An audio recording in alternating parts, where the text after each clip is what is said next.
আগেরবার তো কাজ শুরু হয়েছিল বৈশাখ মাস থেকে, এবার তো হাতে সময় কম, কি মনে হচ্ছে পুজোর কাজ শেষে কোনো অসুবিধা হবে? এদিকটা দেখতে পাচ্ছ কিন্তু বড় দুর্গার বডির অংশে কাজ শুরু হয়ে গেছে অলরেডি। আমাদেরও একটা কাজের ব্যাপার আসছে, সেটা হচ্ছে মুক্তের আর ধরো ডায়মন্ড টাইপের স্টোনের একটা কাজ। সেও কি বিশ্বের বড় দুর্গা ট্যাগলাইনটা কি থাকছে? এই বছর একটু সিক্রেট।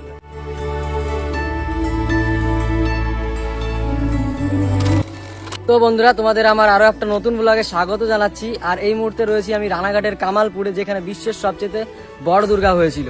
পরবর্তীতে তো বড় দুর্গা করতে দিয়েছিল না, তো 2025 সালে জুন মাসের 30 তারিখে কিন্তু বড় দুর্গার খুঁটি পুজো আবার পুনরায় হয় এবং সেই বড় দুর্গার কাজ কিন্তু অলরেডি আমার পেছনে শুরু হয়ে গেছে। তো কন্টিনিউ তোমরা ভিডিওটা ওয়াচ করতে থাকো, আর এই ভিডিওর মধ্যে সমস্ত কিছু আমি তুলে ধরার চেষ্টা করব। আর এই দেখতেই পাচ্ছ কিন্তু এই যে বড় দুর্গার যে মহিষাসুর ছিল, সেই মহিষাসুরের বডি পার্ট কিন্তু রয়েছে। চলো ভেতরে যাই, ভেতরে কি কাজ হচ্ছে না হচ্ছে সবটাই তুলে ধরবো। দিকটা দেখতে পাচ্ছ কিন্তু বড় দুর্গার বডির অংশে কাজ শুরু হয়ে গেছে অলরেডি। আর এখানে কাজ করছে যারা যারা শিল্পী দাদা ভাইরা আছে, তো দেখতেই পারছো। আর আমার ভিডিওতে তোমরা দেখেছিলে যে মহিষাসুরের মুখমণ্ডল যে মাটি দিয়ে তৈরি করা ছিল এখানটায়, সেটা কিন্তু ফাইবারে করা হয়ে গেছে, দেখতেই পারছো। এবং এটা কাটা হবে, দেন পাট করে এখানটায় তুলে রাখা হবে। তো আর এই দেখতেই পাচ্ছ এখানে কিন্তু বড় দুর্গার কাজ শুরু হয়ে গেছে। এটা কিন্তু বড় দুর্গার পায়ের অংশ। আর এই যে বিভিন্ন এই যে আগের দিন বুক পাটার যে তোমাদের নকশা করছিল শিল্পীরা, মানে বুক পাটা যেটা তৈরি করছিল মাটি দিয়ে, সেটা কিন্তু যে ফাইবারে তোলা হয়েছে ওটা। আর এই দেখতে পাচ্ছো কাজ রীতিমতো হচ্ছে। তো চলো সামনে গিয়ে তোমাদের দেখাচ্ছি বড় দুর্গার মুখমণ্ডল।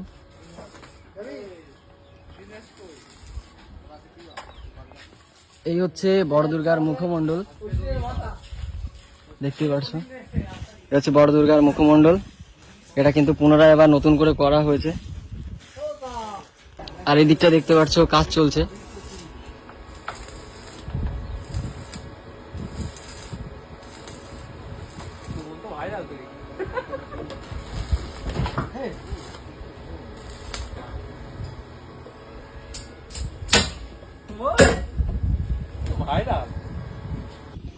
আর এই দিকটায় কিন্তু বড় দুর্গার বিভিন্ন বডি অংশের যে সমস্ত ছোট ছোট কাজগুলো করা হয়েছিল, সেগুলোই কিন্তু এখানটায় সেভাবে পড়ে রয়েছে। বড় দুর্গাটা রেডি করার পর কিন্তু এগুলোর কাজ করা হবে। আর এদিকটা দেখতে পাচ্ছ খোলা মাঠ রয়েছে চারিদিকে, দেখতেই পারছো। আগের বছর কিন্তু জায়গার অভাবে কিন্তু পুজোটা করতে দেওয়া হয়নি, ফালতু ফালতু কারণেই। দেখতে পাচ্ছ পুরো মাঠটাই কিন্তু পুরো ছেড়ে দেয় চাষিরা। এইখানটায় কিন্তু প্যান্ডেলের স্ট্রাকচার করা হবে, আর স্ট্রাকচারের সাথেই কিন্তু তোমার বড় দুর্গাকে দাঁড় করানো হবে। আর এই দিকটা থেকে কিন্তু 100 মিটার দূর থেকে দর্শনার্থীরা মাতৃ প্রতিমাকে দর্শন করতে পারবে। তো চলো আগের বছর যেখানটায় মাটি দিয়ে কিন্তু বড় দুর্গা তৈরি করা হয়েছিল, সেখানটায় তোমাদের দেখাচ্ছি। এই যে দেখতেই পারছো এই যে সামনের দিকটাই, যেটা তোমার এই দেখতে পাচ্ছো যে মাটির অংশ বা এই যে বাঁশের যে চটা দিয়ে করা রয়েছে, এখানটায় কিন্তু তোমার আগের বছর কিন্তু মাটি দিয়ে বড় দুর্গা করা হয়েছিল, তারপরে কিন্তু ফাইবারের কাজ করা হয়েছিল বড় দুর্গার উপরে। আর এইখানটায় যে দেখতে পাচ্ছ যে বাঁশের একটা বাঁশ দিয়ে বেঁধে একটা স্ট্রাকচার করা রয়েছে, এখানটায় কিন্তু ওই মানে এখানটায় ওই মহিষাসুরের যে বডি পার্টটা আছে, ওই বডি পার্টটি কিন্তু কেটে এখানটায় এনে ঠিকঠাক পুনরায় করা হবে। আর এইখানটায় হয়েছিল সেই 30 তারিখে খুঁটি পুজো, সেই খুঁটির বাঁশটা কিন্তু রয়েছে। আর চলো এবার পুজো বিষয়ে কিন্তু বড় দুর্গার অর্গানাইজার যিনি আছেন সুজয় দা, তার কাছ থেকে কিছু কথা শুনে নেব এবং শিল্পীদের মুখ থেকেও কিন্তু কিছু কথা শুনে নেব। তো তোমরা কন্টিনিউ দেখতে থাকো। এখানে কিন্তু আমরা সবাইকে দেখতে পাচ্ছি, পেয়ে গেছি সুজয়দা থেকে শুরু করে যে একেবারে শিল্পীরা রয়েছে সবাই কিন্তু এখানে উপস্থিত। একেবারে সবার সাথে সরাসরি কিন্তু কথা বলে নেব। দাদা, সবাইকে সবার প্রথমে জানাবো নমস্কার আর দুর্গাপুজোর অগ্রিম শুভেচ্ছা। পুজোর কাজ তো দেখতে পাচ্ছি শুরু হয়েছে, কি বলবেন এই নিয়ে?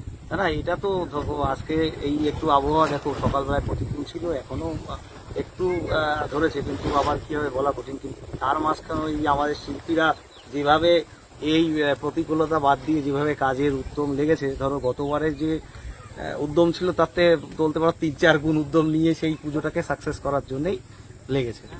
এবার তো আগেরবার তো কাজ শুরু হয়েছিল বৈশাখ মাস থেকে, এবার তো হাতে সময় কম, কি মনে হচ্ছে পুজোর কাজ শেষে কোনো অসুবিধা হবে? কাজ হয়ে যাবে তো এই মুহূর্তে। দেখো আগেরবার আমাদের এক্সপিরিয়েন্সের সংখ্যা ছিল 0, এই বছর 4টে অলরেডি বড় কাজের এক্সপিরিয়েন্স রয়েছে। তারপরেও আমাদের নিজেদের গতবার অনেকটা করা ছিল, তো সেই জায়গাটাই এক্সপিরিয়েন্সটা আমাদের কাজে লাগবে। এবং এই বছর মা দুর্গাকে অন্যরকম একটা মডিফাই করে অন্যরকম একটা জায়গায় নিয়ে যাওয়া হচ্ছে। এবং এই মুহূর্তে আমাদেরও একটা কাজের ব্যাপার আসছে, সেটা হচ্ছে মুক্তের আর ধরো ডায়মন্ড টাইপের স্টোনের একটা কাজ থাকছে। তো সেইভাবেই আমরা একটা কাজের জায়গা আনছি। তো এই বছর একটু মানুষ অন্যরকম ঠাকুর দেখতে পাবে এখানে। ঠাকুরের উপর স্টোনের বা মুক্তের এরকম ধরনের কাজ হবে? ডায়মন্ড স্টোন যেগুলো হয়, ডায়মন্ড স্টোনের সাথে মুক্তোর একটা কাজ থাকে। আচ্ছা, এই মোটামুটি ঠাকুরের কাজ কমপ্লিট হতে মোটামুটি কত সময় লাগবে পুজোর আগে? মোটামুটি কি এটা ভাবছেন? তো আমাদের ইচ্ছা আছে 15 দিন আগেই রেডি করার, সেটা আমরা চেষ্টা করব যাতে তাড়াতাড়ি করে 15 দিন আগেই মানুষকে দেখানো যায়। কারণ যেভাবে মানুষের উৎসাহ দেখতে পাচ্ছ, র্যান্ডাম আসতে থাকছে সবাই, যাতে সবাই এটা দেখতে পায় সেই পরিস্থিতি। আর একটা কোশ্চেন জিজ্ঞেস করছি, জানি না আপনি উত্তর দেবেন কিনা। কামালপুরের যেটা টিআরপি সেটা হচ্ছে বিশ্বের বড় দুর্গা, সেখানে দাঁড়িয়ে 2025-এও কি বিশ্বের বড় দুর্গা ট্যাগলাইনটা কি থাকছে? এই বছর একটু সিক্রেট রাখছি, সবই আস্তে আস্তে ক্রমশ প্রকাশ হবে। এই মুহূর্তে যেটা হচ্ছে আমাদের বড় পুজো হচ্ছে, বড় দুর্গা হচ্ছে, কতটা হচ্ছে কি হচ্ছে এটা আমার মনে করো আমাদের গতবারের পুজোটা এই বছর আমরা সাকসেস করতে চাইছি। হাইটটা তার মানে এই মুহূর্তে কারো কোনো হাইট কোনো জায়গায় আমাদেরকে এটা মেনশন করতে হবে। এবার আমরা তো সুরেদার সাথে কথা বললাম, এবার শিল্পীরা রয়েছে, শিল্পী দাদাদের সাথে একটু কথা বলে নেবো। সবার প্রথমে দাদাকে দিয়ে শুরু করবো। দাদা, প্রথমে আপনার নামটা একটু জেনে নেবো। আমার নাম অপূর্ব রায়। দাদা, আমরা আপনাকে আগের বছরে দেখতে পেয়েছি যখন পুজোর কাজ হচ্ছিল, সেখানে দাঁড়িয়ে এই যে পুজোর কাজ যে শুরু হয়েছে, আপনার অনুভূতি কিরকম? ভীষণ ভীষণ আনন্দিত। গতবার যে অশ্রু সজল চোখ ছিল সেটা এখন আনন্দে আপ্লুত হচ্ছে, যেহেতু আমরা পুজোটা করতে পারছি। ঠিক আছে, সেই আনন্দে আমরা নতুন উদ্যমে নতুনভাবে কাজ করার চেষ্টা করছি।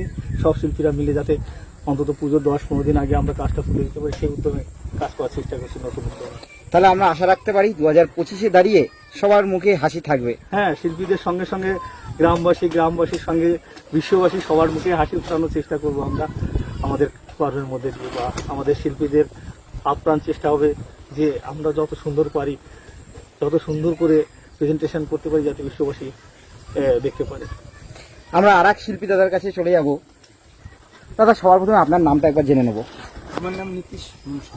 আপনাকে আমরা আগের বছর দেখতে পেয়েছি ঠাকুর যখন কাজ হচ্ছিল পুরোদমে কাজ করতে, সেই বছর আবার তো নতুন করে কাজ শুরু হয়েছে, কি বলবেন? এটা তো খুবই আনন্দের বিষয়, শুধু আমাদের নয়, এবং আমি বলবো যে আমাদের শিল্পী দাদা ভাইয়েরা আমরা যে কজন ছিলাম এবং তার সঙ্গে আমাদের সহযোগী শিল্পীরা যারা ছিলেন, যারা তো রয়েছেন, তাছাড়া সমস্ত গ্রামবাসী তথা পশ্চিমবঙ্গবাসী এবং সর্বোপরি ভারতবাসী, মানে যারা এখন তো বলতে গেলে 99% মানুষ জানেন এখানে একটা প্রচেষ্টা যেটা চলেছিল বিশ্বের বড় দুর্গা তৈরি হওয়ার।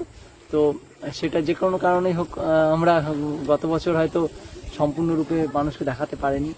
তো সেই অসমাপ্ত কাজটা এবছর জন্য আমরা সমাপ্ত করতে পারি, এবং আপনাদের আশীর্বাদ এবং ভালোবাসা সমস্ত কিছুই আমাদের সঙ্গে যেন থাকে, এটাই কামনা করি এই মুহূর্তে। আর বাকিটা তো আমরা আমাদের সম্পূর্ণটা দিয়েই চেষ্টা করব।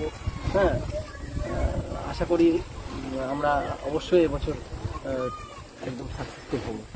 আর 2024-এ দাঁড়িয়ে আপনাকেও জিজ্ঞেস করছি, দেখেছিলাম শিল্পীদের তথা গ্রামবাসী ছোট ছোট বাচ্চাদের চোখের কোনায় জল, এবছর সেই জলটাকে হাসিতে রূপান্তরিত হবে? সমস্তটা একটা আবেগের ব্যাপার। সবচেয়ে বড় আবেগ তো আমাদের বাঙালি হিসেবে দুর্গা পুজোটাই একটা আবেগ। তো সেখানে দাঁড়িয়ে একটা গ্রামবাসী এবং আমরা মফস্বলের মানুষরা চেষ্টা করেছিলাম একটা বড় কিছু করবার, তো সেখানে আবেগটা আরো হয়তো বহুগুণ বেশি ছিল। তো সেই জলটা আসা একটা স্বাভাবিক। তো সেই জলটা পরিবর্তিত হয়ে হাসিতে রূপান্তরিত হয়ে যাবে, এটা আমরা আশা করি। এখনো আমরা আশাবাদী। কারণ আমরা এবছর আরো অনেক বেশি উদ্যোগ নিয়ে এবং অনেক বেশি উৎসাহের সঙ্গে কাজটা শুরু করেছি। প্রকৃতির প্রতিকূলতা এবছর আরো বেশি মনে হচ্ছে এবছর। হ্যাঁ, তো মেঘ এবং বৃষ্টি তো লাগাতার লেগে রয়েছে, তার মধ্যে দিয়েও আমাদের কাজটাকে সম্পূর্ণ করতেই হবে। আমরা শিল্পী ভাইরা দাদারা যা আছেন সবাই মিলে সেইটা। তার মানে কামালপুর চমক এবার দেখাচ্ছেই, এটা আমরা বলতেই পারি এখন থেকে। হ্যাঁ, চমক তো অবশ্যই থাকবে। কামালপুর মানে চমকের আরেক নাম। হ্যাঁ, তো চমক আমরা গত বছরও তুলে ধরার চেষ্টা করেছিলাম, তো যে কোনো কারণে সেটা আমরা হয়তো দেখাতে পারিনি মানুষকে। তবুও যতটা মানুষ দেখেছে, হ্যাঁ, আমাদের তৈরির যে প্রসেসগুলো, তাতে অনেকটা মানুষ আনন্দিত হয়েছে এবং তা এ বিষয়ে অনেক আগ্রহী হয়েছে। তো এবছর আশা করি চমক তো নতুন কিছু রাখতেই হবে, হ্যাঁ, আর এগিয়ে যেতেই হবে। দাদা আপনার নাম? আমার নাম প্রশান্ত রায়। আপনার কেমন লাগছে? আমার তো খুব সুন্দর লাগছে, কারণ মানে গত বছর যে আমরা কষ্ট পেয়েছি, এই বছরটা মানে এখন আসা যে সেই কষ্টটাকে দূরে পিছনে ফেলে রেখে এখন আমরা সেই উৎসাহিত মনটাকে ঘুরিয়ে তুলতে চাই। ধন্যবাদ অসংখ্য আমাদের সময় দেওয়ার জন্য। ভিডিওটা দেখছো কিন্তু লাইক কমেন্ট শেয়ার করছো না, এবং ইউটিউব থেকে যারা দেখছো অবশ্যই সাবস্ক্রাইব করে দিও ভিডিওটা ভালো লেগে থাকলে।